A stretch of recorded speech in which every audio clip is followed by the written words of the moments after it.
3/4 to. Adi na ba, guys? Good day, everyone. This is 3/4 to Alison Lee Martinez. So now let's start the question number 1. Find the next 5 terms of an arithmetic sequence if first term and common difference are given. So, ang given natin is a sub 1 equals negative 11 and the common difference is 5. So now, solution.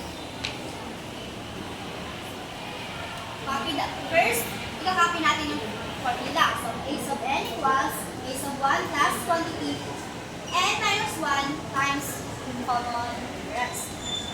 So now dito, since may common difference na tayo dito, ang ginawa ko lang is parang plus 5 lang po tayo dito. Kaya ko ng assignment natin. So, a sub 2 equals negative 11 plus quantity 2 minus 1 times 5 equals negative 11 plus 5 equals negative 6. A sub 3 equals negative 11 plus quantity 3 minus 1 times 5 equals, ang answer ko natin, negative 11 plus 10, ang answer ko is negative 1. A sub 4, negative 11 plus 4 plus quantity 4 minus 1 times 5 equals negative 11 plus 15 equals 4. A sub 5 equals negative 11 plus quantity 5 minus 1 times 5 equals negative 11 plus 20 equals 9. A sub 6, negative 11 plus quantity 6 minus 1 times 5 equals negative 11 plus 25 equals 40. So, ang answer po natin dito, ang final answer po natin dito is negative 6, 1, 4, 9, 40. Ako, negative. Oops, 1. Pupunta na po tayo. Dumako naman tayo sa question number 2. Find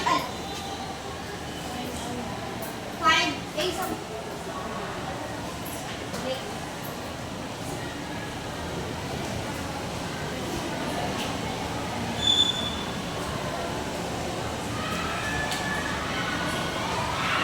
Find a sub n of the given arithmetic sequence. A sub 4 equals 41.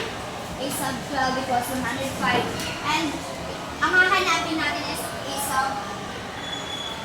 So, ang given natin is a sub 4. 41, a sub 12 equals 105. So, yung a sub 2 and a sub 1 pinag-subtract ko para makuha natin ang common difference. Ito po ang common difference natin, 8. So, ayan. A sub 1 plus 3 times 8 equals 41. A sub 1 plus 24 minus a sub 1 plus 24 equals 41. 41 minus 24 is 17. So, ang a sub 18 natin is 153. Ano ba nakuha? A sub 1 plus 70b equals 17 plus 17 times 8 equals 17 plus 136. Ang lumabas po is a sub 80 equals 153.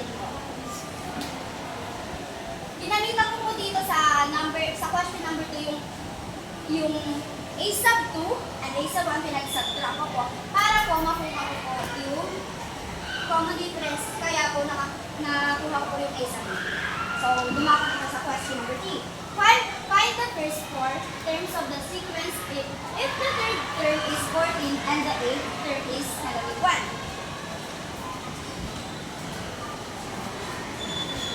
So, ang given natin dito is a sub 3 equals 14, a sub a equals negative 1. So, copy ng formula, a sub n equals a sub 1, quantity n minus 1 times 1. So, dito ganun din po ang ginawa ko. Gumamit po ako ng dalawang term, yung third and 8 ko, para makuha po natin ang common difference. Ito po. Pinag-subtract ko po ang nilabas ay ang common difference is negative 3. So, substitute na natin. A sub 1 plus 2, quantity negative 3 equals 14. A sub 1 minus 6 equals 14. A sub 1 equals 20. So, ito po ang ginamit ko para makuha po hanggang 30. makuha yung 8 So, ang answer po dito is 20, 17, 14, and 11.